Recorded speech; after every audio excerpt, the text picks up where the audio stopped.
الأول في اليمن لإنتاج الأدوات الصحية بأقوى جودة ومطابق للمواصفات والمقاييس، وأيضا يتم الحصول عليه من عدة موزعين وشركات توزيع تم التعاقد معهم، ومنتجاتي تلاقوها عند معظم التجار في السوق اليمني بمواصفات وجودة عالية وأيضا سعر مناسب جدا.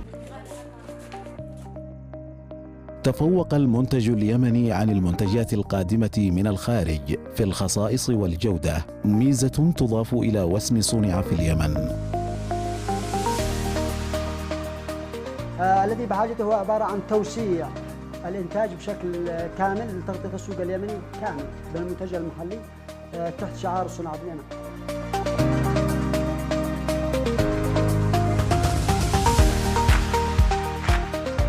واجب على الدولة أن هي تعمل الدولة بس غالية بالنسبة للمواطن.